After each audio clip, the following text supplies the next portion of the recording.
Assalamualaikum warahmatullahi wabarakatuh. Perkenalkan, nama saya Akmal Huda dengan NIM 3322322 dari kelas PSD.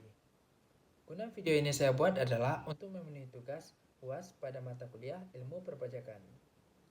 Di dalam video ini membahas tentang transaksi akad musyarakah yang menjelaskan tentang penanaman modal usaha yang dilakukan oleh bank dan nasabah. PPh pasal yang saya pakai di sini adalah PPh pasal 21 dan pasal 25. Akad musyarakah adalah akad kerjasama yang dilakukan oleh bank dan nasabah untuk mengelola suatu usaha.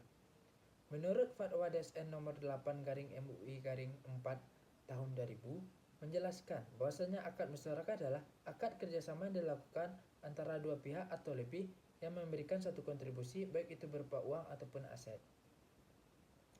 Mekanisme dari akad musyarakah ini adalah yang pertama adalah modal bersama. Di dalam modal bersama, bank dan nasabah menyepakati berapa persen modal yang diberikan. Misalkan contohnya 60% modal yang diberikan oleh nasabah dan 40% modal yang diberikan oleh bank. Selanjutnya pembagian keuntungan.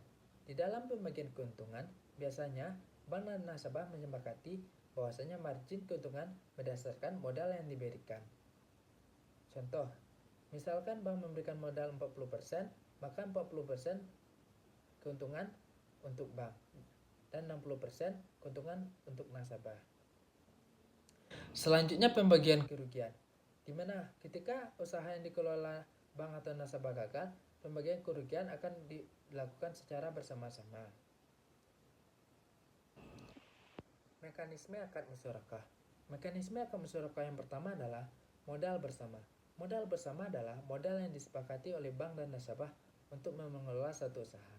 Misalkan seperti ini. Modal yang diberikan oleh bank adalah sebesar 40%, sedangkan modal yang diberikan nasabah sebesar 60%. Mekanisme akad musyarakah yang kedua adalah pembagian keuntungan, di mana pembagian keuntungan biasanya berdasarkan modal yang diberikan. Ketika bank memberikan modal sebesar 40%, maka keuntungan yang diperoleh besoknya adalah 40%. Begitu juga sebaliknya. Pembagian kerugian. Di dalam pembagian kerugian, biasanya bank dan nasabah menyepakati bahwasanya pembagian kerugian berdasarkan modal yang kita berikan. Yang keempat adalah dalam mengelola usaha. Dalam mengelola usaha, biasanya bank bisa mengelola usaha sendiri atau nasabah juga bisa mengelola sendiri, atau bank dan nasabah bisa mengelola secara bersama-sama. Dan yang terakhir adalah pengakhiran akad. Pengakhiran akad adalah berdasarkan kesepakatan yang telah dilakukan oleh bank dan nasabah dan waktu yang telah ditentukan oleh bank dan nasabah dalam akad musyarakah. Perlakuan pajak PPh yang diambil di sini adalah memakai daya pajak PPh pasal 21 dan pasal 25, di mana cara menghitungnya adalah pajak yang harus dibayarkan sama dengan tarif PPh kali penghasilan itu. Contoh studi kasus yang saya ambil di sini adalah seorang Pak Budi ingin mengelola suatu usaha furniturnya bersama Bank Syariah dengan nisbah keuntungan bagi hasil 60% dan 40%. Jadi, ketika nisbah bagi hasil yang disepakati 60% dan 40%, maka Pak Budi memberikan 60% dari modalnya dan bank memberikan 40% dari modalnya. Jumlah pembiayaan yang diperlukan Pak Budi untuk mengelola satu usahanya adalah 100 juta.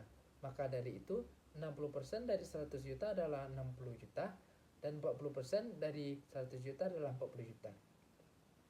60% dari Pak Budi dan 40% dari bank.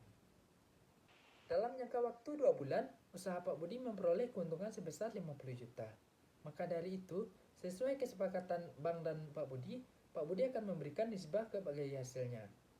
60% untuk Pak Budi dan 40% untuk bank. Maka dari itu 60% dikali 50 juta yang hasilnya 30 juta dan 40% dikali 50 juta yang hasilnya 20 juta itu untuk bank dan 30 juta untuk Pak Budi. Selanjutnya adalah penghitungan PPh pasal 21 dan pasal 25 untuk akad musyarakah. Penghitungan PPh pasal 21 akan dilakukan oleh Pak Budi. Karena Pak Budi memperoleh tarif progresif 0 sampai 6 juta, maka 5% dikali dengan 30 juta keuntungan yang diperoleh Pak Budi. Maka hasilnya adalah 1.500.000. Selanjutnya adalah PPh pasal 25. Di sini bank adalah memperoleh keuntungan sebesar 20 juta, maka pajak progresif 22%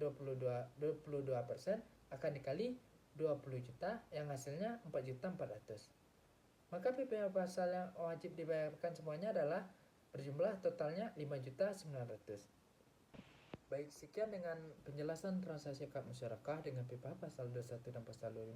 Saya Mauluda, mohon maaf apabila ada kesalahan. Kesalahan hanyalah milik saya dan kesempurnaan adalah milik Allah.